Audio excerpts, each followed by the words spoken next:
네이버에서 위너스랩 검색하시면 바로 만나실 수 있습니다.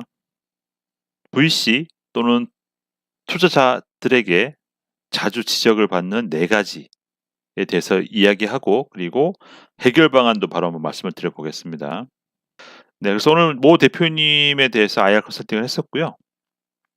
이분은 아직 이제 막 제품을 만드는 그런 와중이셨고, IR 활동 경험은 많지 않으셨어요. 그래서 몇 차례 데모 데이를 했는데 이제 지적을 많이 받았습니다. 오늘 얘기 나왔던 여러 얘기 중에 여러분과 공유할 만한 내용 한번 이야기해 보도록 하겠습니다. 자, 먼저 가장 큰 지적은 근거 없는 과도한 실적입니다. 아마 이런 경험들이 한 번씩은 다 있으실 거예요. 그죠? 예를 들어서 뭐 올해 창업했습니다. 2022년에. 그러면 대개는 어떻습니까? 아마 2년 정도는 뭐 그 개발한다고 보통 시간 많이 보내잖아요. 그렇다 보니까 매출은 대개 뭐 내년에 뭐 1억 이든 5억 이든 솔직히 발생하면 다행일 수도 있고요. 업종에 따라 다르겠지만 아무튼 큰 매출이 발생하기는 어렵죠. 그죠? 왜냐면 올해 이제 제품을 만들고 있는데 내년에 바로 크게 매출이 생기겠습니까?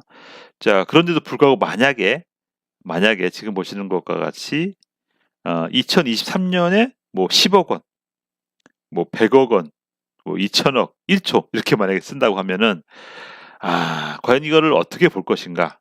이제 여기에 대한 얘기를 해 보겠습니다. 일반적으로는 이런 식의 그림을 보면은 딱 드는 생각은 이 좀 약간 과장된 거 아니냐, 이제 그런 생각을 하게 되죠. 그리고 또 하나는 '이분이 좀 경험이 없나?' 요런 생각이 들 수 있어요. 왜냐면 실은 이런 식의 그래프가, 그죠? 이거는 뭐 쉬운 게 아니지 않습니까? 이건 뭐 구글이 아니라 누가 되더라도 이렇게 급성장하기는 사실 쉽지 않죠. 더군다나 뭐 창업해서 5년 차에 뭐 1조 원이다. 이거는 사실은 좀 그렇죠.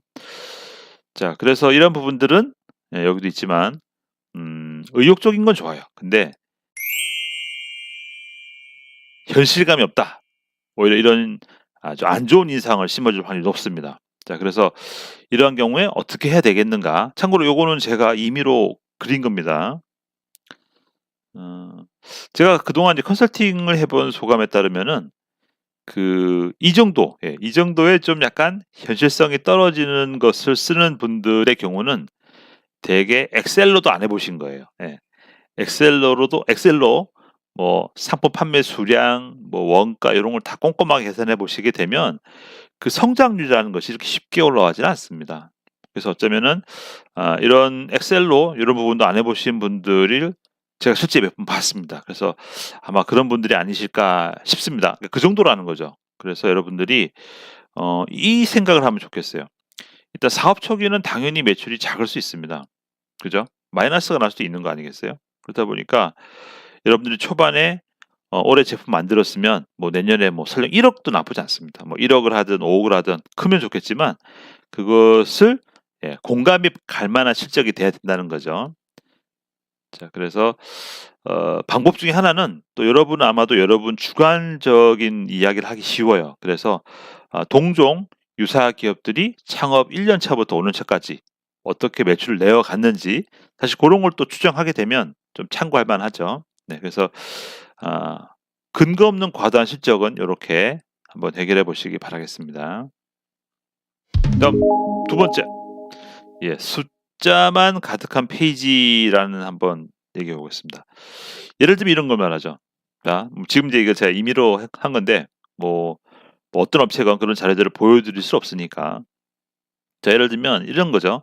앞에 이제 위에 보셨던 저 매출 데이터가 있는 거예요. 근데 여기에 대한 이제 근거를 얘기한다 해 가지고 바로 뒤에 붙어 있는데 이런 식이에요. 뭐 만약에 뭐 서비스 1이 있으면은 뭐 100명 곱하기 얼마 곱하기 얼마에서 얼마, 요런 식의 내용이 쫙 있는 거예요.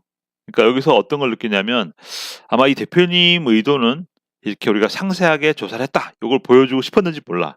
근데 이제 보는 사람 입장에서는 뭐가 없냐면요. 자, 이 숫자가 나오기 전에 뭘 얘기해야 됩니까? 상품의 단가. 그죠? 그밖에 뭐 어떤 시장 전망치, 예를 들면 올해 뭐 내년에 뭐 그 사이 성장률 20% 산정했어요. 그럼 20%의 근거가 뭐냐 이거지. 그러니까 그러한 이러한 산정에 대한 근거들이 먼저 나와 줘서 좀 큰 공식이 나와줘야 되겠죠. 어떤 상품을 얼마에 팔고 연순위를 얼마 정도 추정한다. 요런 걸 한번 좀 보여주고 그다음에 요걸 얘기하면 좋았는데 바로 이걸 요거 다음 바로 요걸 보여주다 보니까 공감이 안 가는 겁니다. 이해되십니까? 여러분들이 어떤 매출 전망을 숫자로 표현하는 데 있어서 먼저 보여줘야 될 거는 뭐다? 여기 있지만 숫자를 많이 보여주려고 하는 이유는 아마도 근거가 있고 논리적이라는 것을 강조하기 위함일 겁니다. 자, 근데 문제는 뭐냐면 그랬죠 제가? 예. 미리 공감이 가야 한다는 것이죠, 공감이. 그래서 이러한 숫자, 어떤 공식을 말하기 이전에는 어떤 배경이나 어떤 취지, 제가 위에는 뭐라고 그랬습니까? 그러니까 상품군, 상품 카테고리, 또 뭐 단가 요런 게 나와줘야 된다고 그랬죠. 자, 이런 것이 만약에 없다고 하면 어떻게 비유할 수 있냐면은 이런 거죠. 마치 이유 없이 큰 소리 치고 있는 거예요. 예. 뭐 제 입장에서 그렇죠. 뭐 제 입장이든 투자자 입장이면 어떻습니까? 뭐 이것이 나오게 된 배경이나 취지가 없었어요. 그렇다 보니까 앞에서 막 떠들긴 떠들어. 근데 이해가 안 가는 거지. 그런 상황이 될 수 있습니다. 그래서 숫자만 가득한 페이지는 요렇게 해결하시기 바랍니다. 다음 세 번째. 분량이 많고 목차가 정리되지 않은 발표 자료란 이야기를 해 보겠습니다. 자, 일단 어떻습니까 여러분? 분량은 적절해야 되겠죠. 적절해야 되는데 제가 유튜브에서 자주 말씀드린 게 있습니다. 그래서 보시면 5분 발표 시는 뭐 10 에서 15 페이지. 예를 들면 에어비앤비, 제가 정말 칭송에 맞지 않는 그 자료가 14 페이지죠. 자, 그리고 10분 발표면은 한 2배 돼도 됩니다. 30 페이지 내외 가능합니다. 자, 그리고 인제 한 20분 넘어가게 되면은 뭐 40, 50, 60 페이지도 뭐 안 될 건 없어요. 왜냐하면은 시간 조절하면서 발표할 수 있기 때문에.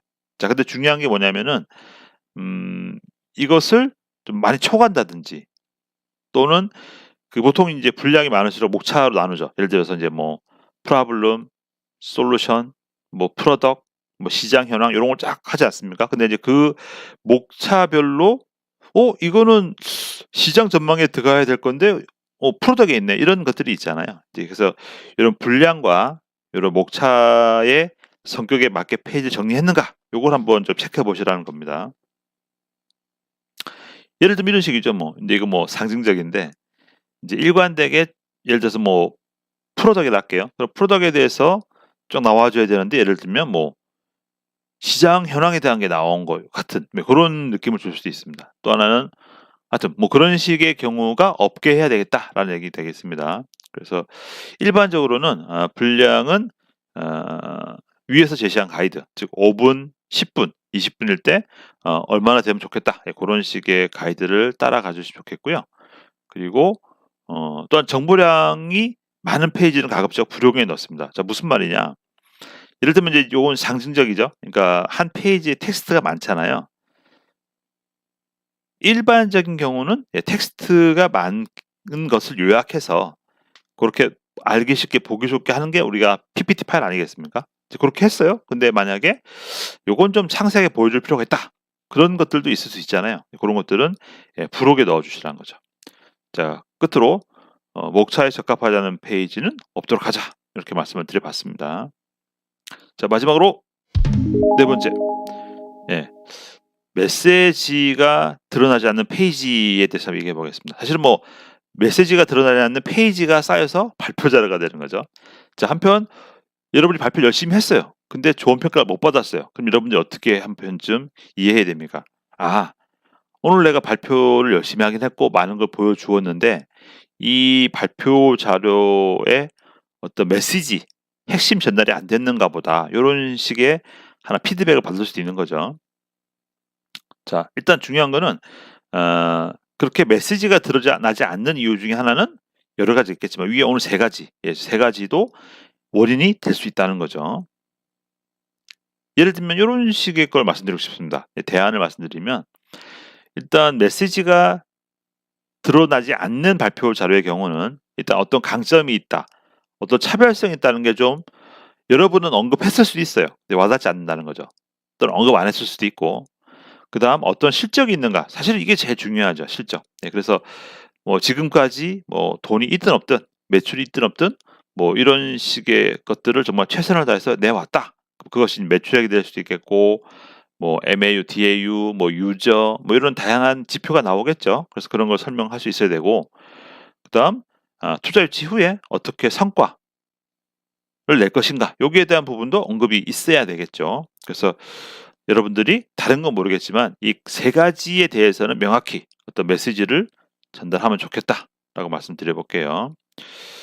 네. 일단 그럼 어떻게 하면 될까요? 말이 쉽지만 좀 처음에 어려울 수 있죠. 자, 일단은요. 여러분이 이 각각의 질문에 대해서 메모장을 열어서 간단하게 메모를 한번 해 보십시오. 일단 위에 세 가지 핵심 질문에 대해서 간단한 답을 정리해 보시고요.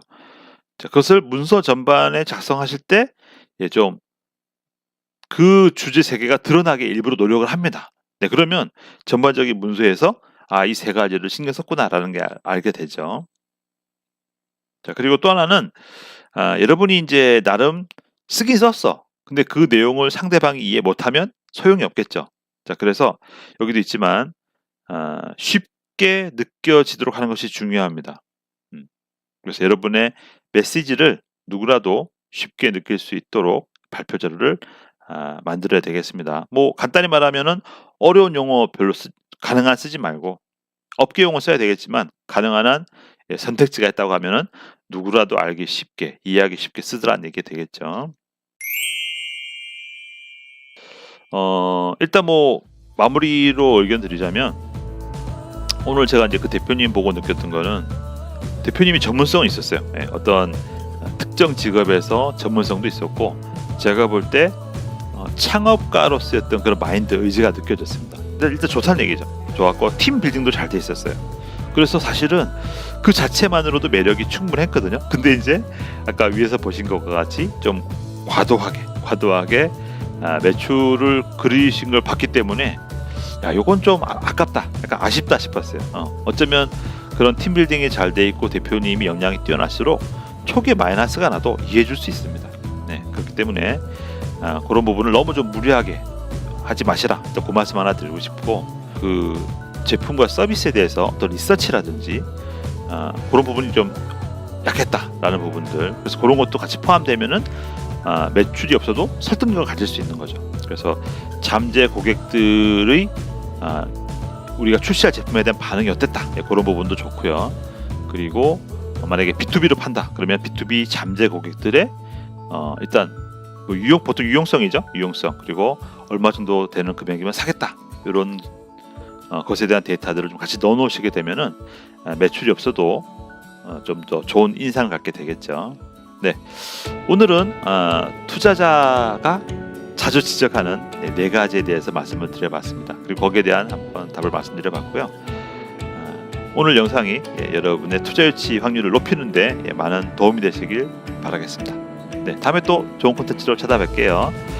자, 그리고 혹시 오늘도 그랬지만 자기 스스로가 자기가 작성한 문서를 객관적으로 보기는 어렵습니다. 네, 그래서 뭐 1대1 코칭 충분히 어떤 값어치를 하니까요. 교육이라든지 1대1 코칭 필요하신 분들은 언제든지 위너스 IR로 문의 주시기 바랍니다.